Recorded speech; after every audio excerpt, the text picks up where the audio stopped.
This is On Shifting Ground. I'm Ray Suarez. Here in 2024, it may be hard to believe, our proximity to Cuba, a small Caribbean nation, has determined U.S. policies that rope in the rest of the world for decades. The Cuban Missile Crisis is perhaps the most dramatic example of Cold War tension. But for almost 2 centuries, U.S. presidents have factored Cuban diplomacy into their policymaking.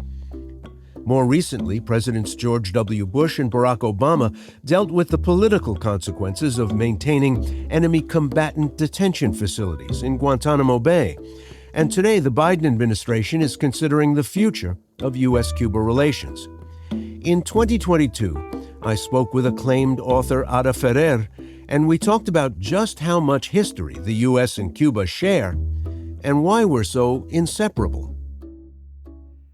Ada Ferrer joins me now. She's a historian of Cuba, the Julius Silver Professor of History and Latin American Studies at New York University, and now a Pulitzer-Prize winner for her monumental study of the intertwined destinies of 2 very different countries, Cuba and American history. Welcome to World Affairs.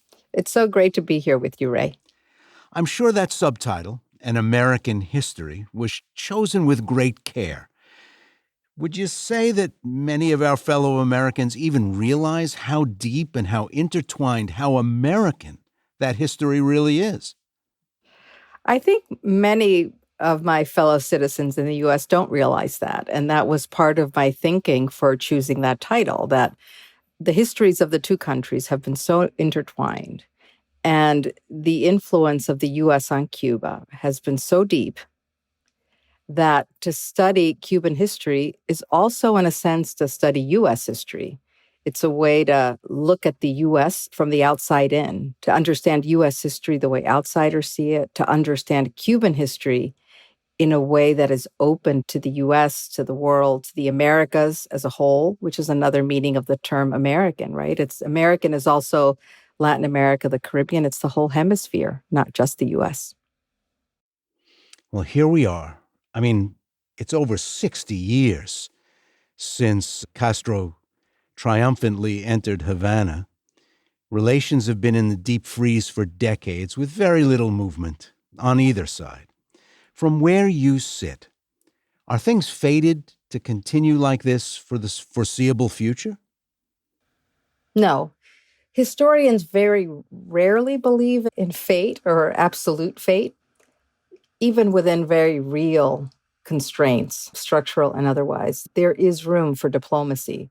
The problem with Cuba-U.S. policy is that diplomacy is always, it's the tool of last resort as opposed to the tool of first resort.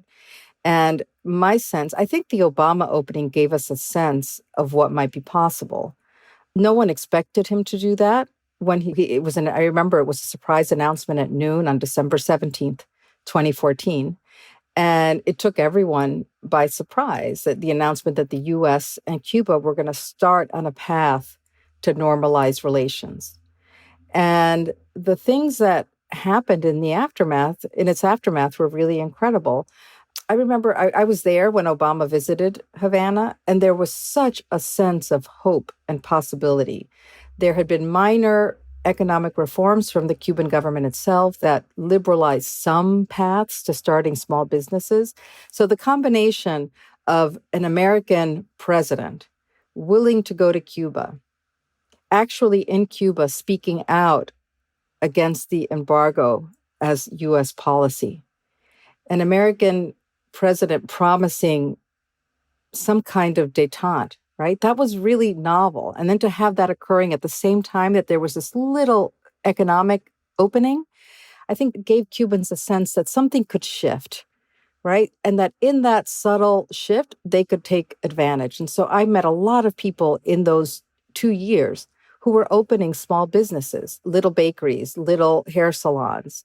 I had a cousin who opened a piña colada stand and was doing actually really well outside a place where tourists tended to go. And I don't know, they had a sense that they could save money, they could do something, maybe they could travel, maybe, that things might ease up a little bit.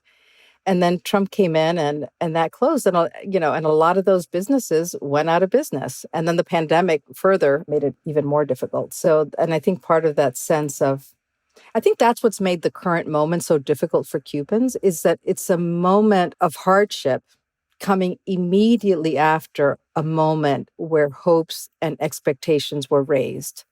And so the hardship and the decline now feel that much more powerful and inescapable. And I think that's part of what's leading so many people to try to leave the country. Our listeners are now fully up to speed on the 21st century. Let's go further back in that American history with Cuba. In the early 19th century, revolutions are chipping away at Spain's vast hemispheric empire. Venezuela fights its way out in 1811. I think Colombia 8 years later. Mexico wins its independence in 1821. And President James Monroe basically tells the European empires, butt out of the Western Hemisphere. But Spain hangs on in Cuba and Puerto Rico.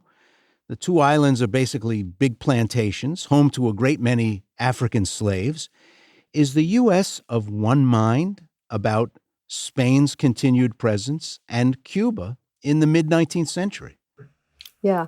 The U.S. actually initially, early in the 19th century, when, as you say, all these countries were becoming independent, the first one being Haiti in 1804, which was not a Spanish colony, but a European one. Anyway, in that moment, the U.S. was okay initially with Spain holding on to Cuba because they saw Spain as a weakening empire. Spain, in the midst of losing all these other colonies, was willing to grant some concessions to Cubans. So, for example, it allowed Cubans free trade with the U.S. in 1870, something that the sugar planters really wanted. So the U.S. at that point felt like it could work with Cuba, invest in Cuba, trade with Cuba, profit from Cuba, even if Spain retained control in those early decades. That begins to change in the mid-century, and partly that has to do with Great Britain, which is at that point prosecuting the slave trade. It has already ended slavery in its own colonies. And the U.S. is afraid of two things. One is that the British will somehow come in and take Cuba and then abolish slavery. And they're also worried that Cubans themselves, and especially that there may be a movement from below to win Cuban independence, or that there might be a movement for Cuban independence that would mobilize the very large enslaved population, and that then you might end up with a Cuba that was more like Haiti, where it was the enslaved and free people of color who took the reins of government. And the U.S. didn't want that. And so starting in the 1820s and much more fervently in the 1840s and 50s, they really want to acquire Cuba. There's proposals to buy Cuba from Spain. Spain says no. There are invasions, independent invasions. They're called filibustering expeditions to try to wrest Cuba from Spain and then annex it to the U.S. And a lot of it has to do with slavery. A lot of those people who wanted to annex Cuba imagined it as an American state. Actually, they imagined it as 2, 3, or 4 American states, all slaveholding. So they would be part of the Southern slaveholding bloc in the U.S. There's all kinds of U.S. industries that rely on enslaved labor and on products produced by slave labor. So there are groups in the North that also support the annexation of Cuba. So it's not, there is some North-South divide, but it's not exclusively the South. Of course, you have anti-imperialists who condemn it. Someone like Frederick Douglass writes really powerfully and evocatively against the U.S. annexation of Cuba. So there's not uniform opinion on it. But I think by and large, American opinion, white American opinion, in the 1840s and 50s supports the annexation of Cuba. That's going to change after the Civil War, because then the South is not going to want to annex Cuba to free its enslaved population. So there's no incentive anymore. So that annexationist drive kind of fades away in the immediate aftermath of the Civil War. Well, eventually Cubans take matters into their own hands. There's an unsuccessful uprising. Its leaders are arrested, some of them exiled, some of them executed. Did that change the way Cuba looks in America and also attitudes towards Spain? Yeah, as you said, Cubans take matters into their own hands. So it's not long after the Civil War, the US Civil War, that you get the first full-fledged war for Cuban independence. It begins in 1868. It lasts 10 years. There's a second war, unsuccessful again a year later. And then there's a final war in the final Cuban War of Independence in 1895 to 1898. And it's that one that finally expels Spain from Cuba and Puerto Rico and the Philippines, actually. So Americans are watching very closely. If you look at US newspapers at the end of the 19th century, Cuba's there all the time because of the struggle for independence. And it's a fascinating movement, the Cuban struggle for independence. It's waged by a rebel army that was called the Liberation Army, that was in the final war over 50,000 people strong. It's a multiracial army. Many of them were people who were formerly enslaved, or they are the sons of people who were of women who were formerly enslaved. And they also have a discourse, an ideology that's all about racial equality and overcoming racism and discrimination. And so it's a remarkable thing to witness in a society that's really just 9 years removed from the end of slavery. Slavery ended in Cuba in 1886, and then the final war happens in 1895. In terms of the US, there's a lot of American public opinion that favors Cuban independence, that's rooting for the Cubans against Spain. And Spain is represented as this old world power, it's old Europe. Ideas about the Black legend, about Spanish cruelty are revived and publicized. And then in February of 1898, there's an American ship in Havana Harbor, the USS Maine, and it explodes. And the call for war in the US is thunderous. You know, people are saying you have to go in and defend the Cubans against Spain. Spain attacked us, go in, 150 Marines dead, the food of sharks, et cetera, et cetera. And so the US declares war on Spain in April of 1898. How come Puerto Rico is annexed and Cuba enters a kind of twilight zone of liberation? Spain out, but Cuba not quite running its own affairs. How come those two islands and those two similar polities, I mean, talk to Cubans and Puerto Ricans, and some of them are still sentimental enough to refer to them as cousins or two wings on the same bird, but how come they're treated so differently by Uncle Sam? It's a fascinating question. I think a large part of the answer has to do with what preceded the US declaration of war against Spain. So Americans know that event as the Spanish-American War, right? It's a war between the US and Spain. It was fought in many places, Cuba, Puerto Rico, the Philippines, but it started as a result of this event in Cuba and in the context of this Cuban War for independence. So it's really, even though it's a 4 or 5 month war, it's actually just the very last stage of a 30-year process for Cuban independence. We don't study it that way in the US. We study the Spanish-American War as a discrete thing as opposed to the final stage of this very long, complex process. But I think the fact that in Cuba, there was an organized liberation army that was 50,000 men strong, that there had been what's called a Republican arms, meaning a civilian wing to the movement that had its president, that had its Congress, that had its constitution. There were already all these structures that had to do with sovereignty in Cuba. And there was immense public support for independence in that moment. And it was support that was mobilized and people breathed it. It was part of daily life, right? A war like that hadn't happened in Puerto Rico. There had been rebellions earlier in the 1860s, but that war hadn't happened. If Matias had it his way, the war would have ended in Cuba with full Cuban independence, and then they would have negotiated for the independence of Puerto Rico.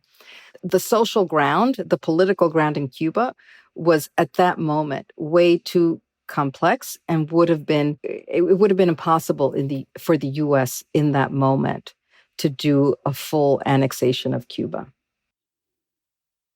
When you look at the political cartoons in the newspapers of the time, Spain is pictured as sort of this decadent dandy in something almost like a toreador outfit, but also puny and just overmatched by a buff Uncle Sam. But the places themselves are also depicted in cartoons: Philippines, Cuba, Puerto Rico.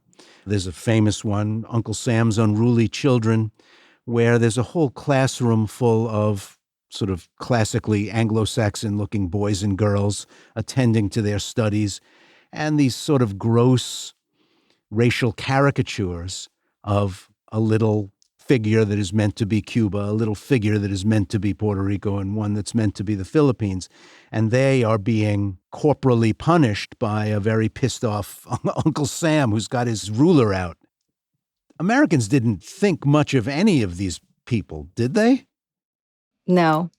And it's interesting because before the U.S. goes into the war, the representations are very different. So American public lobbied for the U.S. to enter the war and to defeat Spain. Spanish atrocities in the island were well documented. And, it was the rise of yellow journalism. And there was all this public sentiment in favor of defeating Spain. And in those kinds of images, Cuba is always represented as a kind of sister to the U.S., right? That it was waging an independence war that was comparable to what the U.S. had done against England. So it's it could be patronizing, it could be condescending, but the image was not what you're describing, right? It was more an image of some kind of solidarity, of a brother, maybe a lesser brother or definitely a younger brother, right? Cuba maybe was on the same timeline that the U.S. had been, a century earlier. But then it's interesting, after the war happens, the representations shift entirely. And I think that has to do with a couple things. One is that the U.S. encounters Cuba more frontally in the war, and they see that independence is being waged by this large, multiracial, significantly Black army. And that doesn't fit dominant U.S. ideas of what a little brother or a younger brother is, right? So I think that is part of it. And then the other thing is that once the U.S. wins the war, there's a question of what will happen next. Will the U.S. annex it? What kind of relationship will there be? And there's all kinds of books that are published about, our new territories, right? It's the U.S. becoming like Europe in a sense, right? That Europe has all these colonies in Africa and Asia. Now maybe this is the entry of the U.S. as a global power. It's interesting so the war ends, the Spanish-American War, and that also, so Spain agrees to leave. On January 1st, 1899, every Spanish flag on the island comes down, but it's not a Cuban flag that's raised, it's an American flag. And the Americans rule Cuba as a military government until 1902, right? The governor of Cuba is governed by a U.S. governor.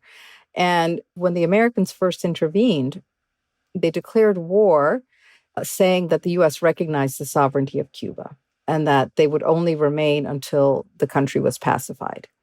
Then the country was pacified, and the U.S. said, no, that's not enough. We'll leave when the Cubans show that they are capable of self-government. So the Cubans draft a constitution, they hold peaceful elections that always elect people who want the Americans to leave immediately, right? But they are peaceful elections not marred by violence. So they're clearly proving that they can govern themselves. And then the U.S. says, and that's the amendment you're talking about that was voted on, the Platt Amendment. Then the Americans basically say, no, the Cubans will never have a government other than a U.S. government of occupation, meaning we will never leave until the Cubans agree to accept the Platt Amendment. And then, as you say, the Platt Amendment gave the U.S. the right of intervention. In Cuba, it limited the right of the Cuban government to enter into treaties with third governments, to contract debt, et cetera, et cetera. I don't think it's that direct a line, but there definitely is a path, say. But I think it's important for listeners to know that the instability that followed, right? There were certain coups, rebellions, contested elections in the decades that followed. A lot of that had to do with the Platt Amendment, right? Because if the Platt Amendment said the U.S. has the right to intervene, that meant that if you had an election and the loser didn't like losing and said, wait a minute, that wasn't fair, that was manipulated, and they started a movement and a rebellion, all they had to do was to upset the status quo enough and create enough of a threat to the government, to U.S. interests, U.S. investments, that the U.S. would intervene, right? So in some sense, the Platt Amendment gave Cubans, or dissatisfied Cubans, an incentive to create trouble to oust their enemy, right? So it created this strange, that was its own kind of petri dish, right? It was an exercise in something other than full sovereignty. And so the Platt Amendment was abrogated in 1934 after a popular revolution in 1933. That revolution was against the Platt Amendment. It was nationalist in many ways.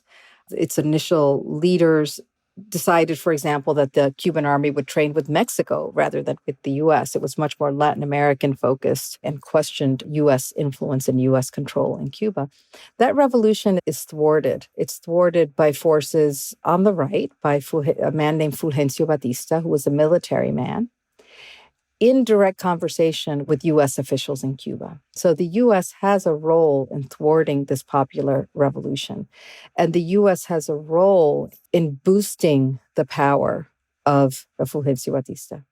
And so in that moment, right, the rise of Batista, the very powerful example of a popular revolution thwarted in part by the U.S., that will also be a very important precursor or prehistory to the revolution that would come later in 1959.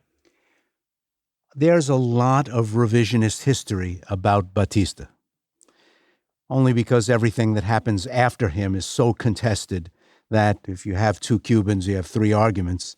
I've had people tell me that, well, he wasn't so bad. No, he wasn't a Democrat, but, if you look at the socioeconomic metrics, if you look at annual economic growth, because the United States was prospering, Cuba was starting to do better in the 50s, literacy, life expectancy, it really wasn't that bad.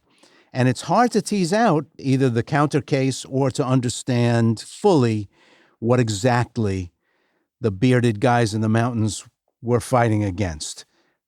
As you come away from all the research you've done, how would you describe the Batista era? Well, Batista took power illegally as a result of a coup. He had risen earlier and then served and then left and came back. So he was dominant in politics, but he wasn't always in power. But he staged a coup in March of 1952. So he took power illegally. The students were against it. Many workers were against it. He was not a popular leader. And there was what became a very powerful movement against it that had many branches. We tend to think of Fidel Castro now as like the revolutionary, but he wasn't the only one. He wasn't even initially the most important one. But what I would say that the vast majority of people who were mobilizing against Batista, they were mobilizing really for political rights, right? They wanted free and fair elections. They wanted freedom of the press because he arrested and shut down opposition figures in the media. They wanted, and actually this was always first in the calls. They wanted the restitution of the 1940 Constitution.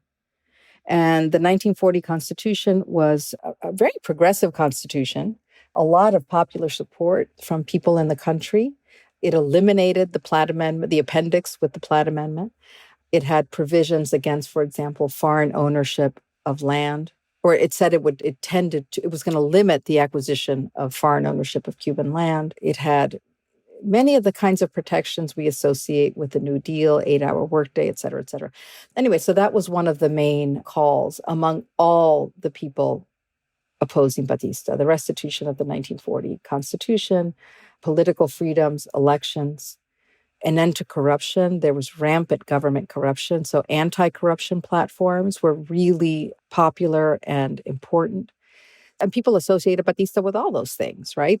But I would say that in the lead up, in the 50s, before Castro came to power, it was those kinds of demands that were most powerful.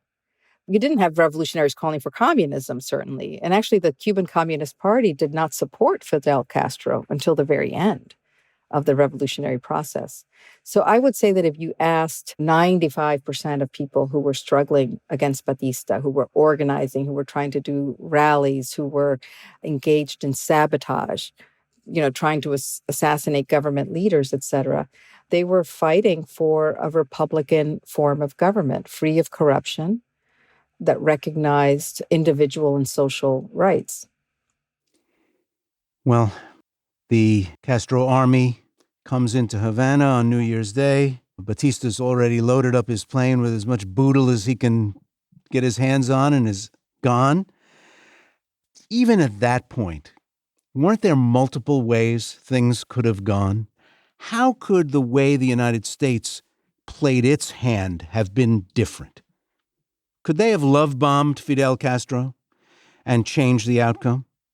Or was that train already rolling out of the station? It was too late for that. No, I don't think they could have love-bombed Fidel Castro. I think Fidel Castro was just too skeptical of the U.S. for that to happen. But the thing is, when they did things like, I can give you many examples, but like in March of 1960, there's an explosion in Havana Harbor of this ship, and the Cubans blame the U.S. Like, Cubans come out massively in support of the government in that moment. When the invasion of the Bay of Pigs happens, Castro has lost support, but he still has majority support at that time. Basically, the U.S. keeps doing things that prove what Castro is saying. So he's saying they're attacking our revolution, then they attack the revolution. They're going to invade, and then some senator promises to invade. I do think that the outcome did not have to be as dire and combative. Many people in Castro's initial government wanted to ask the U.S. for economic aid. At that point, Castro didn't. So I don't know. I think there's room for maybe a little bit of difference, but I think the fact of the global Cold War made that a very narrow path to thread, and no one seemed able to do it. I want to close with a question about the thin line between love and hate. I've been on reporting trips over the years in Cuba. I've always had a blast because it's an interesting place and I love talking to the people. For every time you pass a building with a bizarre, grotesque, anti-American mural on the wall, you talk to someone who talks about their uncle, talks about their aunt, talks about their cousin, talks about the time they got to go. There is this intimacy and familiarity, and at the same time, this terrible bad blood. It is strange, as you cast your eye over the globe, to find two people so intertwined, so familiar with each other. I mean, kids, when I spoke to kids in Cuba on my trips, they were well aware of what was going on in music and fashion and who was winning the Latin Grammys and all these things. They knew who was leading in batting average in the major leagues. So there's this really close affinity between the two people and a lot of cultural awareness, much more in the Cuba to America direction than the other way around, frankly. But at the same time, a hostility that after all these years, there's still a pretty good deposit of it.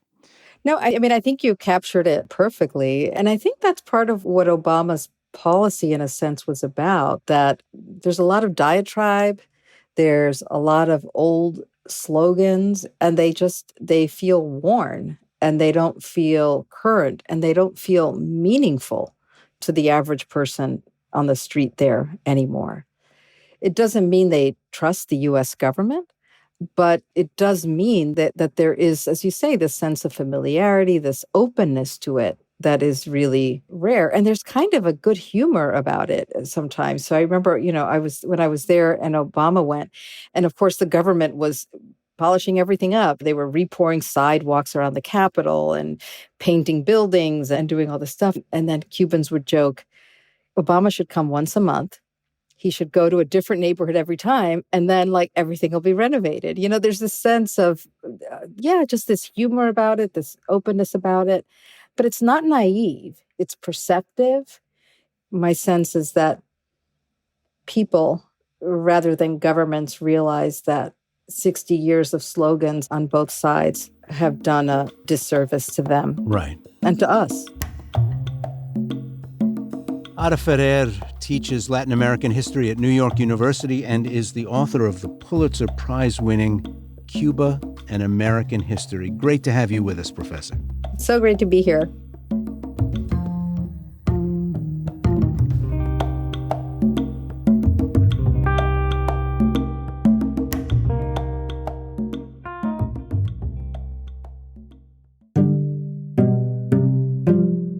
You've been listening to On Shifting Ground, produced in partnership with KQED, with funding from listeners like you. Today's episode was produced by Ryan Housel and Andrew Stelzer. It was mixed and mastered by Matteo Schimpf. Additional production and engineering were provided by Rob Spate. KQED's Jim Bennett is our technical supervisor. Jared Sport is our executive producer. Philip Yun is co-CEO of Commonwealth Club World Affairs. Our music is from Blue Dot Sessions. I'm Ray Suarez. Thanks for listening.